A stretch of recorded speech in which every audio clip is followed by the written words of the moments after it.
लग्नाचे दागिने म्हणजे श्रीमंत पेशवाई दागिने, नाशिकचे सुप्रसिद्ध सराफ मयूर अलंकार सराफ। ताज्या बातम्यांसाठी नाशिक न्यूजच्या YouTube चॅनलला सबस्क्राइब करा आणि बेल आयकॉनला प्रेस करा।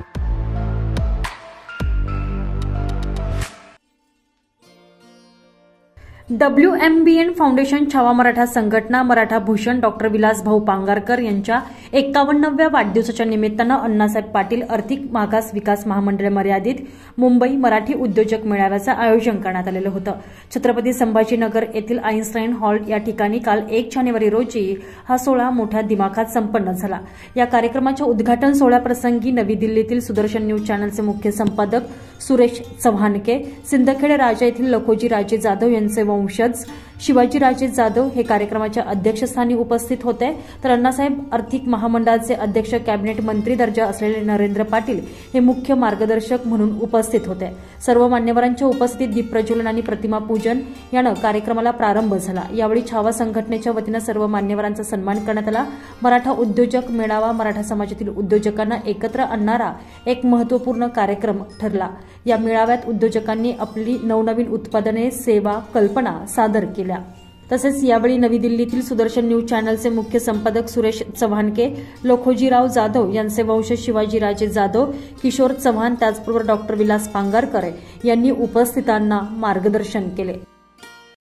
पानिपतला सुद्धा ते काम केलेलं आहे आणि समाजाने मनोज भाऊंना खूप मोठं डोक्यावर घेतलेलं आहे। देशाच्या बाहेर मनोज भाऊंचं समाजाने नाव नेलेलं आहे। समाज डोळे लावून कोणीतरी हिरा तयार होईल याच्याकडे बघत असतो। तर मनोज भाऊला सुद्धा या 2025 मध्ये आम्ही विनंती करणार आहोत का आपण चांगलं काम करत आलेलं आहे, आपण राजकारणाच्या भानगडीत पडू नये, कारण जे आपण चांगलं काम केलं त्या कामाची दिशा राजकारणाच्याकडे आपण बोट केल्यामुळं आपला चेहरा तिथं मिलीन झालेला आहे। तो आपण सगळ्यांच्या मदतीने सगळ्यांच्या विचाराने मनोज भाऊला आपण चांगला व्यक्ती आहे, शुद्ध मनाचा आहे। जसे काकडे पाटील आपल्या मराठा क्रांती मोर्चासाठी लढतात, तसं असे काही लोक आहेत तर ते खरोखर चांगले आहेत, पण त्यांच्या आडून जे काही चोऱ्या करीत असतील ते त्यांच्या प्रपंचासाठी करीत असतील। म्हणून किशोर भाऊ सारख्यांना कोणी दोषी धरू नये। आम्हाला जर कोणी किशोर भाऊवर बोललं तर आम्हाला असं वाटतं का आता याचं काय करायचं आपण। तसंच मनोज भाऊवर जर कोणी काही बोललं त्याच्याही बाबतीत आम्हाला असंच वाटतं, कारण संघ राहतो आपण। ज्या सारथी आपला ड्रायव्हर असतो तो ड्रायव्हर जर थोडा चुकला तर आपण त्याला लगेच काही बोलायचं आणि शिव्या देऊन मारून काढून द्यायचं का, असं करणं चुकीचं आहे।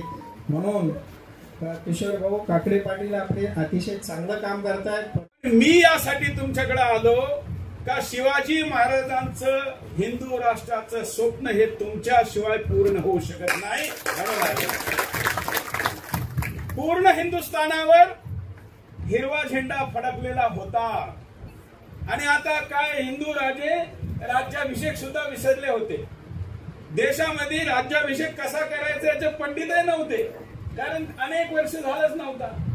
दिल्लीच्या भीतीने असेल किंवा आता मनाची अशी अवस्था लोकांनी स्वीकार करून घेतलेली होती की नाही आता आपण आपल्या नशिबी हेच आहे। जगात सगळीकडे यांचं राज्य चालू आहे। हे इंग्रजांच्या वेळी असेल किंवा मुसलमानांच्या वेळी असेल, या सगळ्या स्थितीला परावर्तित करण्याची ताकद ही फक्त मराठ्यात आणि महाराष्ट्रात आहे। हे आजही पुन्हा मी साबित करू शकतो। मी ज्यावेळी मोठमोठ्या तुरम खानची उतरवतो दिल्लीमध्ये, त्यावेळी तुम्हाला माहिती आहे आपल्याशी काय कोणी पंगा घेत नाही। ते म्हणतात की अरे बाबा याच्या नादी लागू नका, हा मराठा आहे, मराठी माणूस आहे। आणि त्यामुळं मुलायम सिंग ज्यांना मी तोंडावर मुलायम म्हणायचो, तोंडावर म्हणायचो, पण एकदा विमान आमचं काशीला जाण्यासाठी खूप फॉग होता, तिथं धुकं होतं म्हणून आमचंही फसलं आणि त्यांचंही फसलं। अमर सिंग त्यांच्या बरोबर होते, मला येऊन भेटले, माझ्या आईचं दर्शन घेतलं आणि त्यांना माहित होतं का माझी आई जाधव आहे, म्हणून ते मुलायम सिंगला जाऊन म्हणले की मुलायम जी इनकी माताजी यादव है, महाराष्ट्र में उनको जाधव कहते। तो मुलायम सिंग जी आले माझ्या आईला भेटले आणि तेव्हापासून ते मला नेहमी भाचा म्हणायचे। मी म्हणायचो हे कंस मामा आहे। मी कारण माझी त्यांची वैचारिक कधीही एक होऊ शकत नाही। आपण आपल्या वैचारिक विषयाला कधीही न सोडता आपल्या आग्रहाला जर राहिलो तर शत्रू सुद्धा तुमचा सन्मान करतो. मराठ्यांनी हा सन्मान पुन्हा प्राप्त करायचा आहे म्हणून मिळालेला आहे. मोठ्या भावाची भूमिका बजावणारा समाज आज अतिशय वाईट आणि त्यांना गरज त्यांना मोठ्या प्रमाणात इतरांच्या मदतीची गरज पडते. असं का होतंय तर त्याचं कारण आहे आरक्षण. आपण जे दुसऱ्याच्या मनावर किंवा याच्यावर लागण्याचा जो आता ज्या गोष्टीसाठी आपण भांडतोय, आपले म्हणून त्यांना भांडतायत. आमची ही छावा संघटना वरचे सर होते तेव्हापासून आपण आरक्षणाच्या मुद्द्यावर भांडतोय. परंतु मला वाटतं आरक्षणासाठी फक्त आता एकही नोकरी भविष्यामध्ये आरक्षणाच्या माध्यमातून राहणार नाही. चव्हाण साहेब बरोबर आहे ना? भविष्यातल्या सगळ्या नोकऱ्या आरक्षणाच्या काढल्या जात आहेत.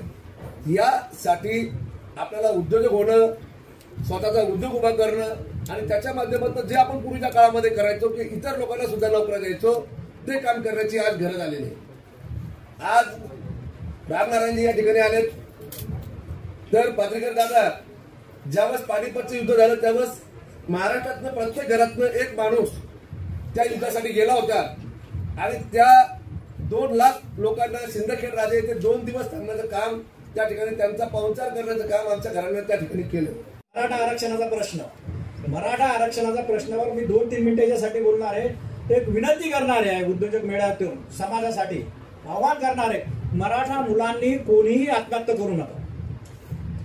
त्याचं कारण सांगतो. आज आपल्याला ESBC जे मिळालेलं आहे ते 10% मराठा समाजाला आपल्याला मिळालेलं आहे. आपल्याला काळजी आहे की 50%च्या वर हे आरक्षण गेलं तर हे उडून जाईल. त्या काळजीपोटी आपण जे काम करतो, अनेक वर्षापासून जे चळवळीत काम करता किंवा मराठा क्रांती मोर्चा करतो, बारकाईनं लक्ष आहे. समजा आपलं दुर्दैव आहे की हायकोर्टातून सुप्रीम कोर्टातून उडालंच तर जे EWSचे जे 10% आरक्षण आहे ते आम्ही 20%ची मागणी करणार आहोत. जे आपल्याला EWS पहिले 10% होतं. राहिला मराठवाड्याचा आरक्षणाचा प्रश्न. मराठवाड्याचा विषय आपण 2015 पासून आपण स्वतः हाताळत होतो. औरंगाबाद उच्च न्यायालयामध्ये आपली याचिका होती, पण मनोज दादाने आंदोलन केलं. आपण सर्व कागदपत्र दिले. तो विषय पूर्ण व्हायला आला होता, पण काही अडचणीमुळे काही आपल्याला प्रमाणपत्र मिळाले. माझी माहिती अशी आहे की जवळपास 2 लाख कुंभी प्रमाणपत्र मराठवाड्यात मिळाले. डॉक्टर विलास पांगारकर यांच्या 51व्या वाढदिवसाच्या निमित्तानं आयोजित करण्यात आलेल्या या कार्यक्रमाप्रसंगी सर्व क्षेत्रातील दिग्गज मान्यवरांची उपस्थिती होती. त्याचबरोबर ॲडव्होकेट मयूर पांगारकर, विशाल पांगारकर, अंकुश कदम, छावाचे संस्थापक अध्यक्ष किशोर चव्हाण, राम नारायण, दिलीप पाटील, विजय काकडे, परमेश्वर नलावडे, शत्रुघ्न झोंबाड आदी कार्यकर्त्यांची आणि उद्योजकांची देखील मोठ्या संख्येनं उपस्थिती होती. संजय परमार, नाशिक न्यूज, छत्रपती संभाजीनगर.